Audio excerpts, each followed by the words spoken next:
Haris Cairene Agaptus Adelphoi. Você está no canal Teologia Pentecostal em Diálogo Acadêmico.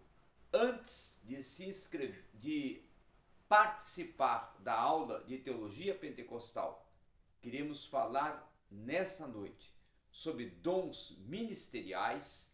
Eu quero te convidar a se inscrever no canal. Primeira coisa, se não é inscrito, se inscreva no canal. Dê o seu like contribuidor e compartilhe o conteúdo. Primeiramente, vamos para o que fala o apóstolo Paulo em Efésios capítulo 4, versículo 11, sobre dons ministeriais. Nossa aula de hoje é sobre dons ministeriais, ministério, dons. Muito bem, o apóstolo Paulo, em Efésios capítulo 4, versículo 11, ele está falando sobre os dons ministeriais, instruindo, advertindo, relacionando aos irmãos da igreja de Éfeso sobre os dons ministeriais, ou referente aos dons ministeriais. E ele vai dizer que os dons ministeriais são para edificação. O termo utilizado para dons ministeriais é carismata hipikartezo. Hipikartezo, ministeriais. Carismata, dons. Agora, para edificação, ou edificar, o utilizado é o termo grego katártezo, que tem o sentido de construção, ampliação, instrução, certo? E até pode colocar também como redimensionar e redimensionamento. Agora, quando vamos para dons carismata e ministério, que tem o sentido de serviço, porque o termo hipikirasto, não é? Ele tem o termo serviço, que é ao mesmo tempo utilizado para diaconia, que é o mesmo termo também que pode ser correlato, matetes, ou aqueles que são discípulos, servidores. Esses dons, qual é a proposta, ou qual que é o propósito desses dons? A edificação, katartizo, edificação. Agora, o grande sentido propulsor e didascalia, de ensino, que Paulo está referenciando sobre dons ministeriais, é para justamente aplicar ali uma orientação sobre a aplicação, o sentido e a tarefa de cada um dos dons. Primeiramente, ele vai falar sobre o dom de apóstolos. Ele deu um para apóstolos, que o termo no original grego é apostoleu, ou seja, enviado, aquele que foi enviado para cumprir uma determinada missão, tarefa. Claro que nesse aspecto nós podemos comparar ao missionário, podemos. Aquele que foi enviado para uma região geográfica para cumprir um ID, uma missão, e automaticamente estar dentro de uma incumbência. Este é o dom do apostoleu, do apostolado. ele deu um para apóstolos.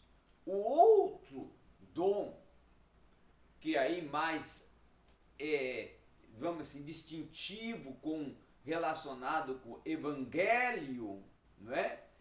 Que é evangelistas, tá?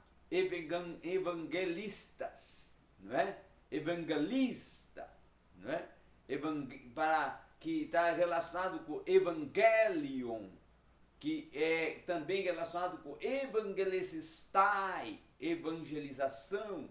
Então, é aquele que é comissionado e recebeu o dom, a dádiva, a capacitação sobrenatural para cumprir um ministério específico de evangelizar, de ganhar almas, de levar o evangelho a outrens, para que estes sejam alcançados com o poder do evangelho e sejam assim salvos. O outro dom, além deste, o próximo, é pastores. Aí o termo utilizado aí é poimen. Poimen tem alguns sentidos aplicativos: guia, orientador e também conselheiro. Então, o pastor é aquele que apacenta, aquele que guia, aquele que aconselha e aquele que orienta. Poimenes, conselheiro. Poimen, apacenta, guiar, conduzir, orientar. Então, o pastor é aquele que também pode ser considerado como o superintendente. Aí o termo seria episcopal, não é? Que seria justamente aplicado para superintendência, supervisão. Mas nesse sentido aplicativo de Efésios 4:11, dom ministerial, pastor, pastoreio, é poimen, que significa justamente guiar, apacentar, cuidar, orientar. O outro dom ministerial são dois dons sui generis e congêneres, que é mestre e doutores.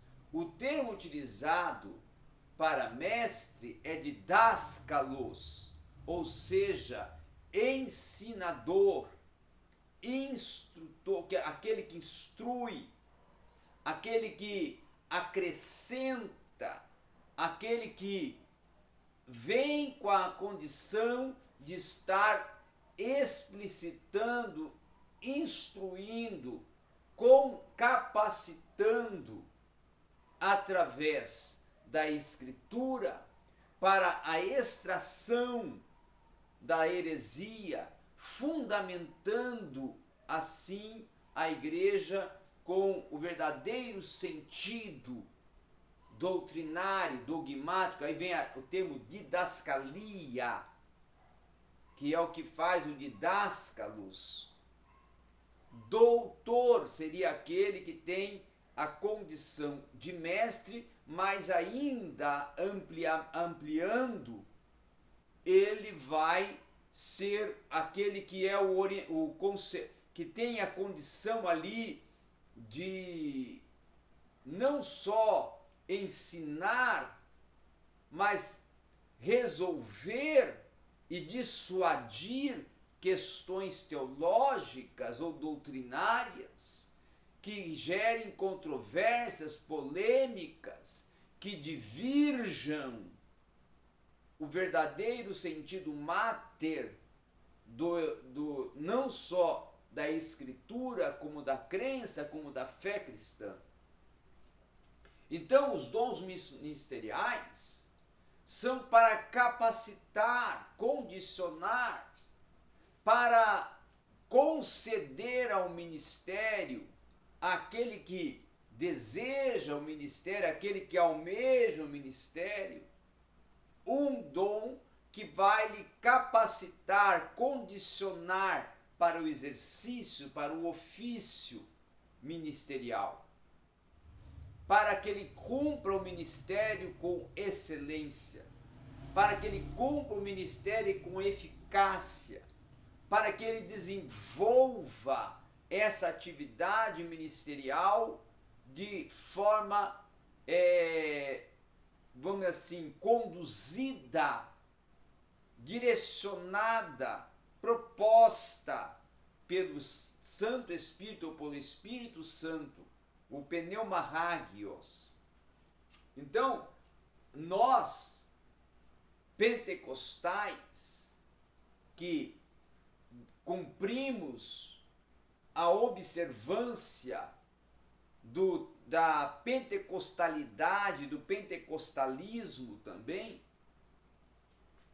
cremos que o obreiro ou aquele que está atuando em uma obra religiosa na igreja, uma missão na igreja, uma atividade na igreja, na eclesia, ele tem nos dons ministeriais a capacidade, a condição para que ele exercite, desenvolva, cumpra o ministério com uma condição autêntica, da autenticidade e da presença viva do Espírito, autenticando o seu ministério, referenciando o seu ministério e instruindo ele e capacitando ele automaticamente para um serviço, uma missão, uma tarefa mater, que é a edificação da igreja. O dom ministerial não é para a edificação do que porta o dom, mas o dom ministerial é para a edificação daqueles que compõem a comunidade da fé. Então muitos confundem pensando que o dom é para si, que ele é proprietário do dom. Não, o dom é para o outro e para serviço, não é? É para socorro, é para atender a urgência, a carência, a necessidade distinta que tem a eclésia, a igreja em determinadas áreas. É para esse aspecto que servem os dons ministeriais. Essa é a proposta dos dons ministeriais. Quem recebe o dom ministerial, o que é chamado, termo kaleu, chamado para quê? Para uma tarefa. E o chamado se constitui a convicção, a certeza de que foi separado para cumprir um ministério, para cumprir uma tarefa, para cumprir uma missão. E automaticamente, dentro dessa chamada, dessa convocação, ele foi vocacionado, vocatio no latim, mas não quer dizer que vocacionado ele já recebeu o dom. Não. Vocação é uma coisa, dom é outra. E aí temos que fazer distinção entre chamada, vocação e dom. Chamado é aquele que tem dois tipos de chamado. O chamado para a salvação e o chamado para o ministério.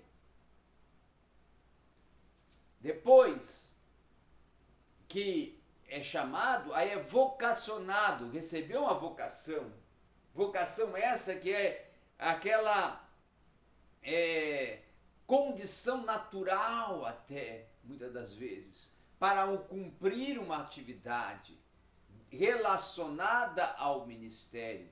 É uma vocação de estar ali compartilhando a palavra, compartilhando através da mensagem, da pregação, através da evangelização, através do ensino, ou através do conselho, ou através de guiar, apacentar, conduzir. Então, automaticamente, ele foi vocacionado para ser um obreiro. Mas ele ainda precisa ser condicionado. Aí entra o dom ministerial, que vai ser o condicionar, o capacitar para ele exercer o ministério com excelência, com a ação e a intervenção sobrenatural do Espírito, lhe capacitando com um dom ministerial específico para ele cumprir o ministério a qual foi chamado, vocacionado, e agora tem esse dom, essa condição para cumprir e cumprir com distinção, referência e excelência. Então, esse é o sentido propulsor do dom ministerial, de ter os dons ministeriais. Os dons ministeriais são para essa ação, atuação e ministração perante a igreja, da igreja e pela igreja, através da intervenção do Espírito Santo, através da ação do Espírito Santo. É ele que concede o dom. Quem concede o dom? O Espírito Santo. Então o dom vem do céu. Então por isso que é dom sobrenatural. É um dom ministerial, mas que também é um dom espiritual e sobrenatural. Mas é espiritual para o ministério. É um dom ministerial. Certo? E ainda tem um outro dom que ainda não mencionamos ainda, que é o de profeta, profetes, né? No grego, profetes no grego. Tá? Porque ali está apóstolos, profetas, pastores, né? Apóstolos, evangelistas, profetas, pastores, mestres e doutores. Então esse profetas não é que ele vai profetizar, não é o mesmo dom de profecia dos dons espirituais, não. Profetas é que ele recebe, ele é portador de uma palavra inspirada por Deus para transmitir verbalmente, oralmente à igreja. Ele é aquele que prega uma mensagem inspirada por o Espírito e pelo Espírito, com uma missão, uma distinção, uma tarefa, uma urgência específica delegada para o Espírito. Então é uma mensagem específica para um momento específico, para uma circunstância distinta que o Espírito lhe entrega, revela, inspira ele aquela mensagem ou aquela palavra que se tornará uma revelação, uma mensagem que irá ter um sentido propulsor até profético para um grupo, para uma pessoa, até para o coletivo, para a igreja e para até a humanidade. Portanto, se nós formos olhar numa ótica geral, global e eclesiológica, o dom ministerial é uma urgência para o conduzir, o andar, o transitar da igreja. Mas é o fator central? Não. Por quê? Porque o fator central é a fé, o fator central é o Evangelho, o fator central é Cristo. Crê no Senhor Jesus Cristo e serás salvos tu e a tua casa. Então é a crença, é crer, é convicção, é ser fiel, é estar com Cristo, ter comunhão com Ele, andar com Ele e estar nele. Como Paulo fala em Colossenses, nele andai, andai nele, estar nele, cumprir o que ele determinou e chamou e convocou e direcionou. E claro, aí tem o aparelhar, o capacitar, o condicionar dos dons ministeriais para que essa atividade ministerial seja cumprida com uma autenticidade celeste, uma autenticidade sobrenatural e espiritual do Espírito Santo. Como aquele que conduz, que inspira e que guia a igreja. Como aquele que está ali para ser o ensinador, não é? Porque ele tem a missão tríplice de convencer o homem do pecado e da justiça, de guiá-lo à verdade, de consolar e conduzi-lo também à verdade, e não só guiar, mas também ser o consolador, estar presente, habitando na vida daquele que serve, daquele que é crente, daquele que crê em Cristo. A habitação, o termo moné, habitar permanentemente. Então esta é a proposta. Este é o sentido central. Os dons são necessários? Sim. Tem importância? Sim. Tem significado mater? Sim. Mas Cristo, o amor, a fé, a esperança, não é? Que nem Paulo fala, 3 são os que restam: a fé, a esperança e o amor. E o maior desses, o amor. Então, este é o sentido propulsor e que deve ser o cerne da missão da igreja e o cerne da vida cristã. Era isso que nós tínhamos para hoje, nessa breve reflexão teológica, aqui no seu canal Teologia Pentecostal em Diálogo Acadêmico. Obrigado a todos.